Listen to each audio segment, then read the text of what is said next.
The Elbaf arc has begun as the Straw Hats find themselves in a land of Lego. However, with it comes a lot of complicated terminology, a lot of which refers to creatures and myths of Viking folklore that you might not be familiar with, and the introduction of a figure known as the Lord Sungod, who we actually previously saw in the series in God Valley of all places. Let's adventure through this land together as we unravel the secrets of Elbaf. First, we gotta start at the chapter titles, with the one from last chapter being Adventure in the Country of Mystery. This naming pattern follows a long-standing tradition of naming One Piece arcs as we venture into a new island. All the titles so far have been Chapter 133, Adventure in the Nameless Country, where the Straw Hats venture onto Drum Island, which had just abandoned its name as Drum Kingdom, thus being left without a name. Chapter 162, Adventure in the Country of Sand, crossing the Sandra Desert in the Alabasta Kingdom. Chapter 245, Adventure in the Island of God, heading into Upper Yard. Chapter 304, Adventure in the Long Island, arriving at Long Ring Long Land. Chapter 324, Adventure in the Capital of Water, heading into Water 7. Chapter 442, Adventure in the Devil's Sea, entering the Florian Triangle. Chapter 444, Adventure in the Ghost Island, disembarking onto Thriller Bark. Chapter 497, Adventure in the Archipelago of Bubbles, dancing in the air, making landfall on the Shibondi Archipelago. Chapter 515, Adventure in Nyogashima, as Luffy lands on the island of Nyogashima, or Woman Island, where the Amazon Lily Empire is located. Chapter 526, Adventure in the Great Prison, as Luffy descended into Impel Down. Chapter 606, Adventure in the Deep Sea, heading towards Fishman Island, and Chapter 609, Adventure in Fishman Island, exploring the underwater paradise. Chapter 656, Adventure in the Burning Island, crossing the gates of Punk Hazard to meet Dragon number 13. Chapter 701, Adventure in the Country of Love, Passion and Toys, walking down the streets of Dressrosa. Chapter 711, Adventure in the Country of Little People, as Robin found herself in the Tontata Kingdom. Chapter 804, Adventure in the Country on the back of an elephant, climbing all the way up to the Mokomo Dukedom on top of Zou. Chapter 831, Adventure in the Strange Forest, getting lost in the seducing woods of Whole Cake Island. Chapter 911, Adventure in the Country of Samurai, as Luffy finds himself stranded on the Kurigahama beach of the Wano country. Chapter 1062, Adventure in the Country of Science, as the Straw Hats and Bonnie emerge on the futuristic landscape of Egghead. And finally now, Chapter 1127, Adventure in the Country of Mystery, as the Straw Hats awaken in this mysterious toy world. On the cover, Yamato discusses with Inuarashi, now the daimyo of Kuri, about the disappearances. A nice detail is that they are eating onigiri, and a common plotline across this cover story arc is how everybody often appears to be eating. This is a subtle but effective way to showcase how the new Wano is different, and it's a place where everyone can eat to their heart's content. As we get a better look at the country they are in, we see a bunch of giants gathering around the city made of bricks, showing that not only the castle where Nami is in, but this whole landscape is made of buildable Lego-like bricks. These giants, all clad in traditional Elbaf clothing, mention several terminologies that are quite important, so let's bring them one by one. First, they notice a large fire taking place as they exclaim that the Mimigami has been defeated and roasted alive. Mimigami in this case translates to Ear God, and is seemingly referring to the giant rabbit that Luffy, Zoro, and Sanji attribute to defeating and eating whole later on. The Ear God is referred to as being gigantic, despite these giants supposedly already being quite gigantic themselves. At the same time, the giants are surprised to see that the giant bees have been defeated, which they call Stingmore, with the kanji reading instead being Mitsubachi-hei, or bee soldiers. However, there's something that doesn't add up. The giants refer to the Ear God as being massive, and while we know that the creatures of Elbaf are definitely gigantic as well, as it's been mentioned, would they be big enough that giants would be terrified of them? Furthermore, these bees are massive compared to normal bees, and yet their proportions compared to the giants are the same as the one we saw Nami defeat in the next page, meaning that if the bees are the same size, so are Nami and the giants. Do you see where I'm going? This means that these aren't actual giants, but human-sized individuals, which means this isn't exactly a village of giants. This becomes more apparent later on, but let's go through it step by step.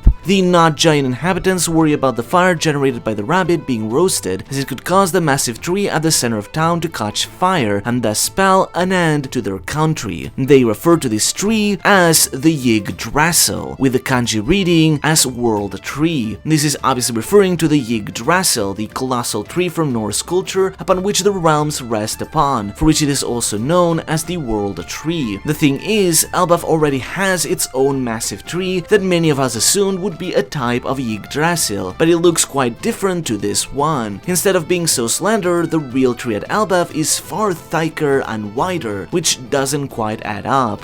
But again, this makes sense as this likely isn't the real Yggdrasil, but an imitation of it in this fake world. Furthermore, they mention that they should report the burning to the Taiyo Shin-sama. This term translates to the Lord Sun God, which obviously raises some questions as we know very well who the Sun God Nika currently is. That said, it's written slightly different from the Sun God we are all familiar with. Nika has been referred to in Japanese as Taiyo no Kami, which translates to the Sun God, as Taiyo means sun and Kami is just God. However, Taiyo Shin doesn't use the connecting particle and thus essentially makes it just one single word, with Kami also being written with a different reading, Shin, making this translatable as something like Lord Sun God without a space. Or you could alternatively translate it with a synonym of God like the Sun Deity or Sun Lord. Basically is the same thing but written slightly differently, likely to avoid confusing readers between these several sun gods here. It's likely that this Taiyo Shin is in some way connected to the Elbaf adoration of the sun god Nika, but these slightly different names at least help us differentiate the two. We'll get to see this Taiyo Shin in person later on, but we'll get to him in a moment as well. As we move towards the castle where Nami is located, we get its name, which is Bigstein Castle. The naming pattern here is likely derived from the German Stein, which means castle, similar to that of other real-life castles such as Neuschwanstein Castle in Germany, which as a curious fact served as the inspiration for Drum Castle. So Bigstein Castle literally just means big castle, though the addition of castle in Japanese after Stein basically just makes the name Big Castle Castle. Nami deals with a sting more thanks to Zeus, but then runs into a large hedgehog. The hedgehog is later revealed to be called a Harigami or hedge god, a combination of Harinezumi, the word for hedgehog or spiky rat, and Gami or Kami, god. Nami tries running away from it, but instead runs into a giant cat wearing a crown, which we later also get the name of, being called in Japanese as Isukato or Iscat when romanized. The name could potentially be derived from the Skog cat, mythical cats from Norse mythology said to pull Freya's chariot. This Iscat seemingly can transform into a lion at will, but we don't know why this is the case. The most obvious answer is that it's a giant cat that has eaten the Neko Nekonomi or cat fruit, model lion, and thus can transform into one. But it also makes one wonder if this could be some outside influence or power affecting it. After all, in Norse mythology, it is said that Thor once wandered into the castle of Utgard Loki, not to be mistaken with the similarly named Loki, who is actually Thor's brother and a completely different person, and tricked him into wrestling a cat, and he's unable to quite move it out of place. It turns out the cat was in reality Jormungandr, the colossal serpent that encircles the entire world, but transformed thanks to an illusion, hence why Thor couldn't move it, or at least not by much. So in this case, perhaps this cat is also an illusion by someone else, though it having a Zoan would also be the easiest answer. At the very least, the parallel could simply be symbolic. This Iscat, however, is later explained to be the lord of the castle of Bigstein, essentially making it his domain, and thus the reason why Nami and Usopp were being chased and driven out. This is evident in the castle's courtyard, where several skulls and bones can be seen. Clearly, previous humans were too unlucky to wander into Bigstein, or even maybe placed there to be human sacrifices. However, the cat, or lion, or whatever thing it is stopped by Luffy, Zoro, and Sanji, who deliver a combo attack by combining Ifrijambe Epole Strike, Gear 4th Gomu Gomu no Elephant Whip, and Santoryu Kokujo Otatsumaki, or Black Rope Big Dragon Twister. In this case, Luffy calling it Gear 4th is likely a mistake, since this should be Gear 3rd, which is likely to be fixed in the volume release. The page in which they attack the giant lion, though, is also a clear callback to a scene from over 20 years ago, where the three of them defeated a great Sandora lizard in Alabasta, a giant species of lizard in much the same fashion. The panel between both scenes is evidently almost identical. If we zoom out though, we can spot flags on top of Bigstein, which appears to be in the shape of a sun with 8 protrusions. These of course are similar to the symbol of the ancient kingdom and the people of the Dee, the sun, which would strongly suggest this is the flag of Elbaf, but it's hard to say for sure since we aren't exactly sure of what this place is. Nami mentions how some things simply don't add up. The trees are artificial, artificial. The island shouldn't be to their size if they are humans, meaning they must have been gigantified. And despite the vast open landscape, there isn't a single breath of air flowing about. A man approaches in a grasshopper bike, illustrating some better context for this location. Nami and Sanji are creeped out by the grasshopper moving away. This is a nice callback to Jaya, where it was explained that both Nami and Sanji have a phobia of bugs, being scared of spiders in the woods of Jaya's South Grave Forest, while Sop didn't really mind them since he knew they weren't that dangerous. The man speaks in a crass tone, calling the Straw Hats Ksama, a fairly rude second-person pronoun, and speaks in a rather archaic speech pattern, what may be a sign of a local dialect, that he appears to have good intentions. He explains that everything in this big land belongs to the Taiyoshin, the Lord Sun God, and they similarly seem to adore the creatures residing in this land, such as this man claiming to be the aide to the Lord of Bigstein Iskat. He also adds that you could call this a country of gods. This terminology is interesting as the term Kamigami no Kuni is quite similar to that of Kami no Kuni, romanized into English as Godland, the terminology used for countries of angels, such as the Godland Skypiea or the Godland of the Lunaria that was found atop the Red Line. It could just be a coincidence of terminology, as here God is written in plural, but it could make sense if this land was somehow trying to replicate places like the paradise once found atop the Red Line. The man invites the Straw Hats to town, saying that they've got fodder. This is literally written in katakana as foda, with the kanji reading rations. The word fodder refers to the food that is given to cattle, meaning that they are being treated no better than animals. He further adds a warning that they must never approach the area beyond the castle, as that is where the Temple of the Sun God lies, which is guarded by fierce warrior creatures. However, of course, this just makes Luffy dive into what sounds like an adventure, with Usopp telling the man, "Thank you for everything," while Nami tells him, "Sorry for everything." She does this while hitting her head with her tongue out, as the onomatopoeia reads tehe, which is essentially a Japanese meme for a woman pretending to be dumb and an airhead for a mistake that they very intentionally caused. As they run forward though, the Straw Hats seem to realize that the horizon appears to loop. Luffy then crashes into himself as he slams into a mirror, revealing the trick behind this country. The country is entirely contained within a room in a giant's house. Fake ceilings and mirrors are built all around this room in order to give the illusion that its land stretches forever, but it is simply contained within the square room. One of the mirror walls, however, is a movable door that leads into a gigantic room that appears like a studio. On the bookshelf to the left we can see inks, books, and fabrics. On the table we can see a sewing machine, while to the bottom right we can spot Lego-like pieces scattered about. All the pieces of the puzzle suddenly fall together to explain what is going on here. This entire country the Straw Hats found themselves in is nothing more than the playset of a giant, just like we speculated. A passionate craftsman who likes building a toy world inside his own house, much like many other passionate adult Lego builders who have their own cities and large landscapes built within dedicated rooms in their homes. However, this fun hobby has a much darker side than this, because the person building this micro world isn't just content with dotting it with minifigures, but rather dots it with living creatures. Taking advantage of the fact that they are also gigantic, they take humans who aren't strong enough to stand up to them and kidnap them to live out in this toy world, forced to play along and live within it if they wish to survive. The reason they wear giant clothing isn't because they are giants, but rather it was the custom-made clothing that this craftsman created, which is how the Straw Hats were outfitted as well. Furthermore, it is evident that this craftsman has some kind of god complex, as it is evident whoever created this place is in fact the Taiyoshin, or Lord Sun God himself, that has been mentioned several times. He has built himself to be a god, likely inspired by the real sun god Nika of Elbaf myth, and having these small people revere him and treat him like a deity, while also making the citizens live in fear of the other creatures he has let roam about the island, which have evidently taken many lives, as indicated by the skeletons in the castle. He even calls his studio room a shrine, and this location his country, adding to the god complex. Essentially, the Lord Sun God is seemingly playing out a tabletop RPG, what is also known as Dungeons and Dragons, or D&D, an elaborate board game on a toy world where people simulate adventures and civilizations through microscopic toy figures. Lego are a popular option for D&D campaigns, as they help depict locations and characters with ease and freedom for creativity. However, this tabletop RPG comes with a twisted twist, as the pieces are in fact living creatures who are forced to live in this simulated world of fantasy, having to survive around all these giant creatures, thus being forced to eat fodder rations like cattle. This is likely the reason behind the name of the chapter's title being RPG or role-playing game, in reference to the tabletop RPG they are forced to roleplay in.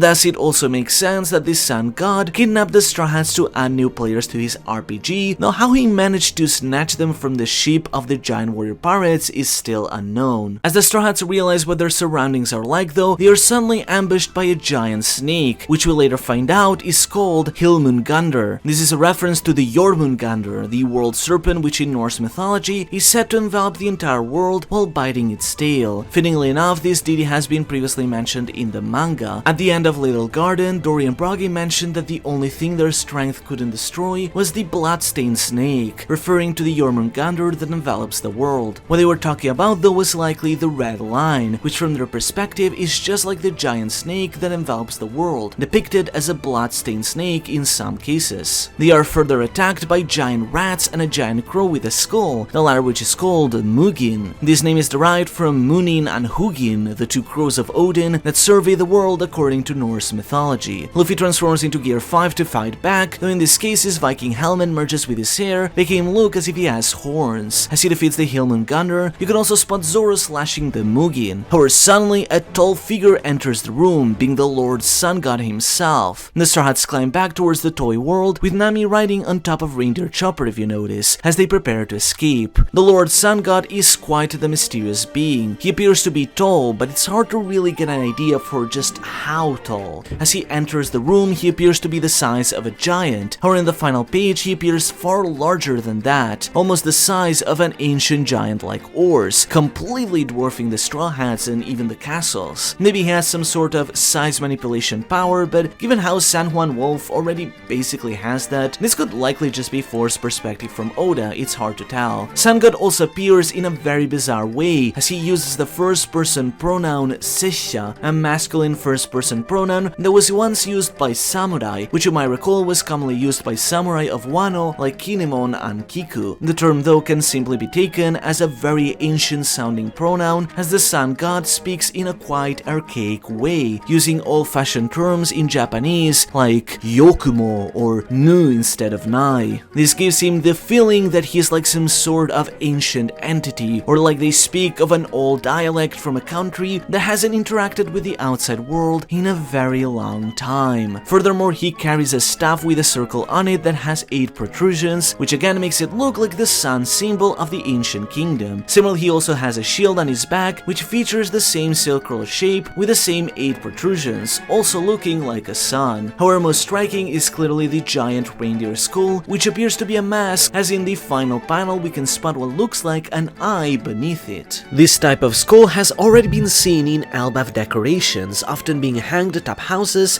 which of course is derived from how Vikings use these types of skulls for decorations as well. So this sun god could be using the mask as a way to appear like a deity to the mortals of his game. The boots that he wears are also similar to those we've seen on other giants like Girth or Road from Hyrodin's crew. Could this be a hint to their true identity, or is it just standard Elbaf fashion? However, upon closer inspection, it is actually evident that we've seen this same skull before, and it was actually in God Valley of all places. During the God Valley incident, but for a brief panel, we can see Garling assembling the God Knights. Alongside him is a dark-haired woman, and also a man wearing an identical reindeer skull mask. The horns are hidden by the speech bubbles, but it is very evidently identical. And there's also the fact that he appears to carry a staff, just like the Lord Sun God in this chapter. There is a chance that this could just be a big coincidence, especially as that God Knight appeared to be just of normal size, rather than being a giant like this one, but surely there has to be some kind of connection here. Just what would a celestial dragon God Knight, who was present during the historic incident of God Bali, be doing in Elbaf of all places, playing at being the god of a toy world?